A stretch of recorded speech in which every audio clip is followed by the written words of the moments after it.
What is she doing? Okay, so my tarantula has a death wish, I guess. I don't know what Wednesday's doing up there. She's doing something up. That's right. Costa Rican stripy tarantula Wednesday is my female. I hate when she does that. She's right on. And she falls too. She was gonna fall on her. She's on top of her log. I don't even know why she's doing that for. She does this from time to time. It makes me worried. Wednesday, what are you doing?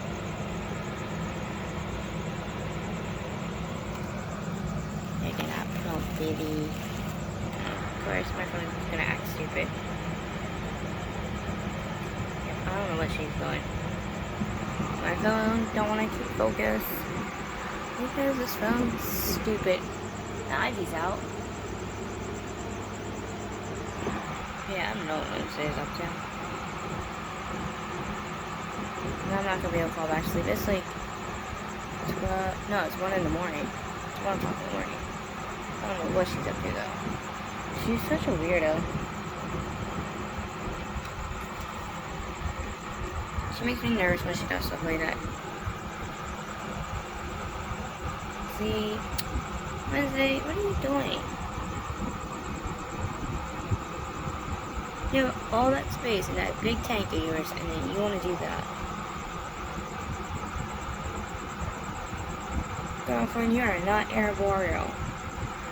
You are terrestrial.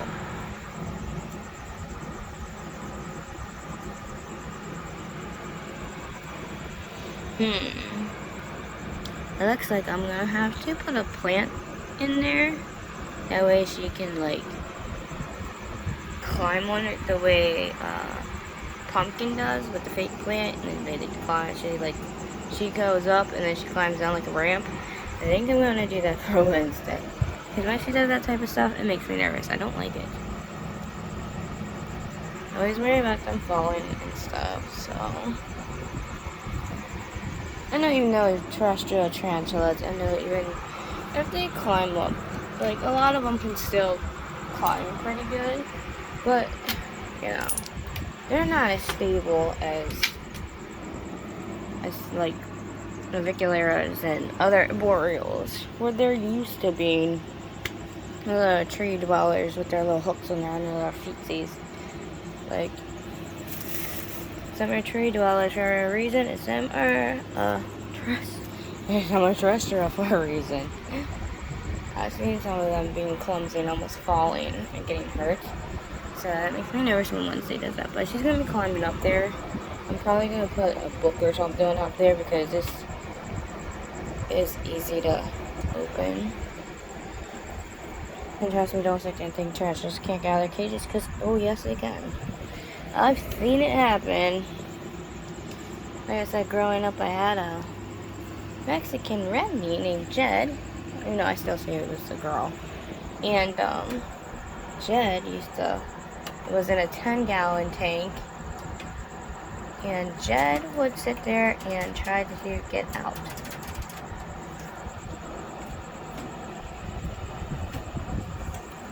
Trying to see if I use my candle.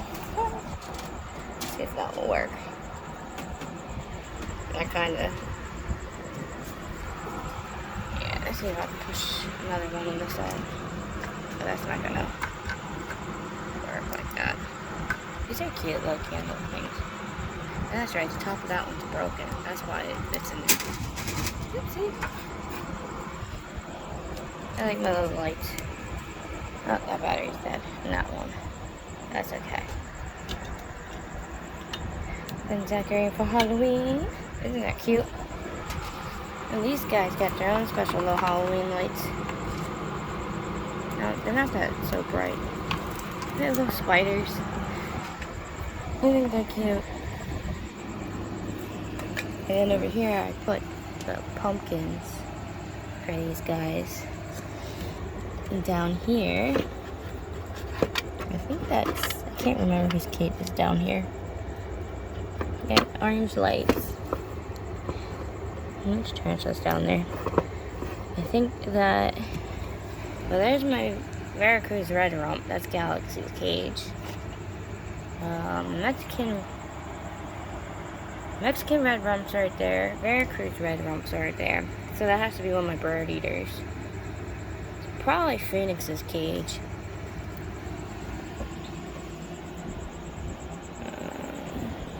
Wait, where's this? I think this is Sapphire's cage. Yeah, this is Sapphire's cage. I didn't always remember a lot because of the way I designed the cages. By looking closely, I see how the setup is. That's how I kind of remember which cage is which. That's Winter's cage. That's my Texas tan.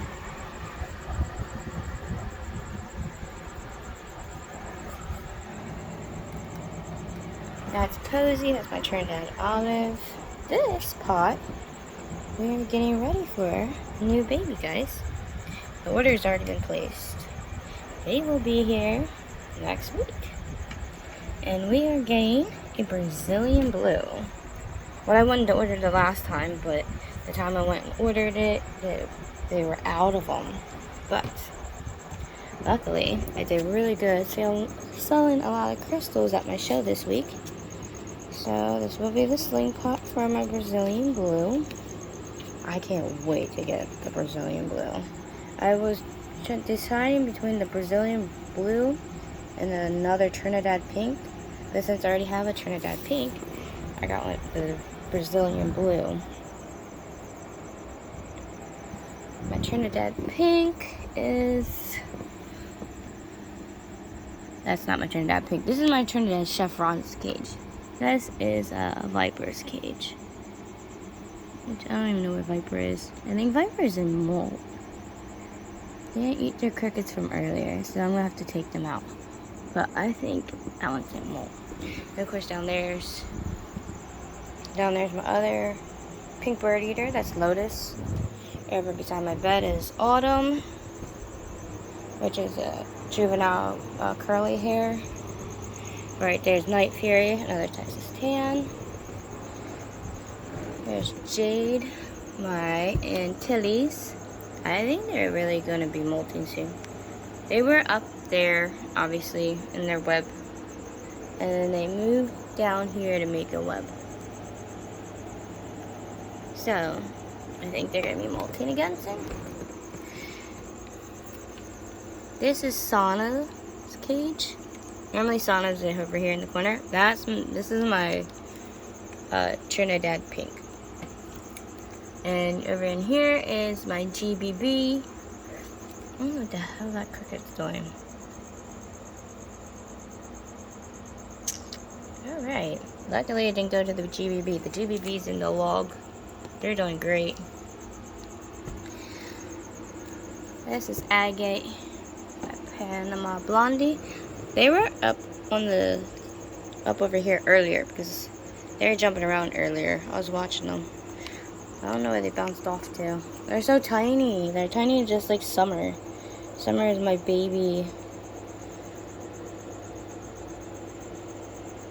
sling for my baby Arizona Blondie sling, which I've shown you guys. Which it looks like a little droplet of water.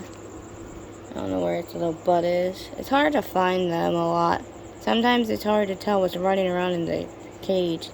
If it's a cricket or if it's my tarantula.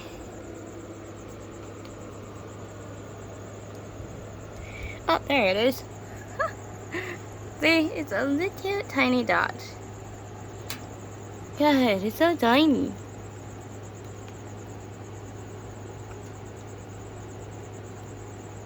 Gotten kind of a little bit bigger. I have to turn the light on.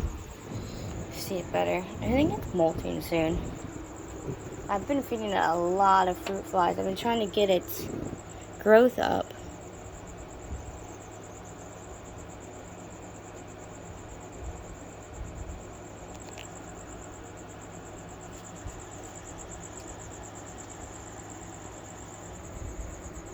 See, it's so tiny still.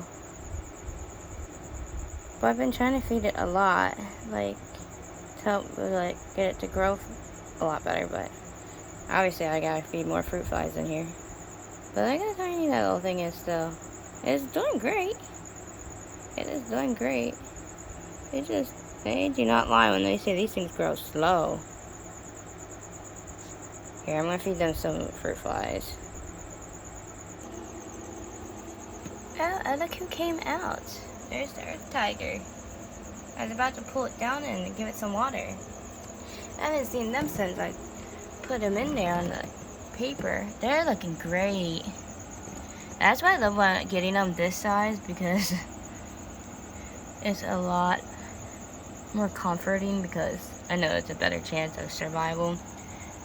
Slings, it's hard, especially when you ship them, because sometimes a lot of the slings come in from shipment and they don't always look so good, like Sky and Pumpkin, which I'm really still mad about.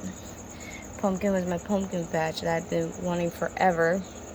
They both came in kind of lethargic, and they weren't looking so good, and I tried really hard to nurse them back to health. Pumpkin molted, got stuck in its shed, even though its cage was perfectly fine. Like, it just makes me mad. Sky was doing good too. And then after, yeah, the earth tiger is a very speedy, zippy little thing. Yep, we're gonna burrow right down underneath our tunnel. But yeah, the earth tiger, you gotta be very, very careful with these guys. They're very bolty, especially as slings. This is my first time owning a lot of these species, but I'm very familiar with a lot of them though. Like I said, I grew up around having tarantulas, knowing people with tarantulas, so I do know a lot of the characteristics of a lot of these tarantulas. So yeah, I wet that moss for summer. I'm gonna wet these guys' containers a little bit. With the earth tigers, they do need a little bit more moisture than some of the other ones. So, because this is my Naples. This is the Naples earth tiger species. A lot of the earth tiger species can be pretty bolty. And they like a little bit more moisture than some of the other tarantulas, but not too wet. You don't want to soak, obviously you don't want to soak their enclosures. I see some moisture still inside my Panama Blondies pot, so I'm not going to spray it again. Because like I said, with slings, you want to make sure they have water. You don't want them dehydrating. Slings can dehydrate easily, but you don't want to overwater them, because that will kill them. Now, some of the more Asian species, certain species do require a little bit more moisture, and some of them do require a little bit more humidity than others.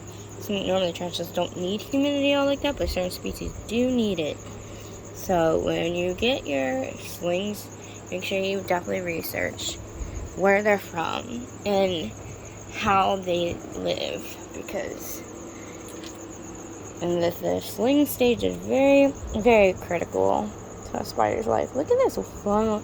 Look at this webbing. My GBB did an awesome job.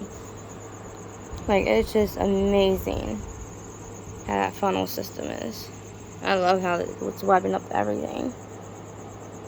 Maybe that stupid cricket's still in there. I wonder what my GBB is up to. I wonder why it didn't come out and eat that thing yet. Let's open this up. They should be right in the middle. I don't see them anywhere at the top. You always double check your enclosure before opening it. Because even though if they say they're terrestrial, does not mean they're terrestrial. A lot of these guys, especially when they're younger, they go back and forth between being terrestrial and arboreal. Because, you know, babies are just like that. Wow. Look at that in there. That's amazing. I see them. They're on the side there. I wonder if my GBB is about to molt. I think they are. Yep, I think the JBB's getting ready to molt, guys. We'll just add a little water to sphagnum moss. That way it has something to drink. So I'm gonna have to pull out. I'm definitely gonna have to pull out those crickets because I think the JBB is about to molt. So that's amazing. I love that. I think my earth tiger is probably not going to be in that sling pot for long, just because how big they already are. So I actually have a carrier ready because I was expecting that with, honestly, I was expecting that with the earth tiger. I was actually really hoping they would come bigger than the Panama Blondie. That's a little tiny dot, but that's okay as long as they stay alive and do well. And they came perfectly good. So it's the only thing I was worried about. But if I see my sling comes and it looks lethargic and not doing so well, then I know it's probably not going to make it. And when they come bolty and a little speed demon like my Panama Blondie, because at night I'd be watching it. It'd be all over this freaking thing. So they're doing amazing. So that makes me very happy. Very, very happy.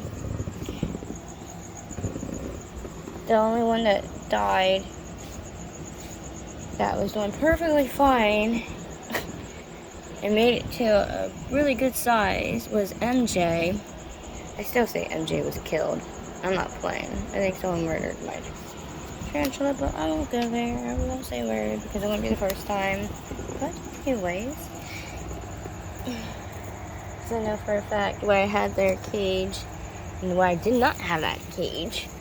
And I would never put that cage directly in front of an AC unit. And yet I found MJ's little cage right in front of the AC unit. Never in my lifetime will I do, because anytime on hot days it gets really cold, I literally sit here and take every single little sling tank and I put them somewhere the AC unit's not going to hit them. I will move them over to the floor area if I have to. Or I put them down lower because I don't want them freezing to death. So for MJ to be the only one that was sitting up on my shelf when I got back home was very suspicious. And that stupid air conditioner was on. And I never have it past a certain point. And it was turned up the whole way, which I never ever do. The only time I have it turned up the whole way, like right now, it's on my fan mode. And see, there's a timer on there. Like, it'll switch back and forth. If my room gets too warm, then it will turn on the AC. But I have it set to where my room stays at a constant 75, 80 degrees. Because I have to for my animals. And luckily, I have southern blood. And us southerns, we love our warm weather. We love our warm weather. I'm only up here north because of my mother and my grandmother's. Soon enough, I'll be going back home down south, so I won't be up here long. Look at my beautiful fish. Look at my sucker fish. It's so cool how they clean the tanks and eat everything. My fish are doing so amazing. They're so cute. I did have 2 fish die recently, but they were 3 years old. They were my 2 of my bloodfin tetras. Yeah, I remember fish only live so many years, unfortunately. But a lot of them have done amazing. I've had these guys for like 3 years now. I've had all these fish. The only ones I only got recently were the black skirt tetras.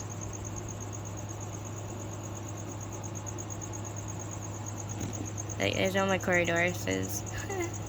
They're so cute. I had a bronze Corydoras in here, but I moved it downstairs. It's actually in the tank with my one beta fish. And then I tried to experiment. I took a guppy fish and one of the bloodfin tetras from out of this tank, and I put it downstairs in a 3-gallon tank with my beta fish, Majestic, and he's actually doing well. He's just chilling in there with the other 2 little You know, the little fish I put in there. I thought he was going to try to hurt him at first. Or, like, you know, kill him. Because, you know, maybe a little beta fish or Pterosaurus. He's chilling down there in a 3-gallon tank with just 2 other little fish. I thought that was amazing. Because I wanted to see if he'd get along with other little fish. Because I have Midnight in a 360 tank. A 3-gallon 360 tank. With 2 other algae eaters. Because I have a Bristlenose Pleco in there, and I have the bronze Corydoras, and he's a male beta fish, and he does amazing with his little friends. And so I tried it with Majestic, my other beta fish. He's doing beautiful. It's doing beautiful. I'm so happy. So I think that's so cute with his little friends. Yes, where's our buddy at tonight? Creeping on the side of the cage, I see. Whew, there you are. Look how big you're getting. Look at that bum. You're a fatty. We're going to cut back on your food. Look how fat you are. Beautiful, beautiful. This giant Texas tan. This is the giant Texas tan species. Giant Texas tans are, obviously, they're more darker than the regular Texas tan species, which are like browns and tans colors.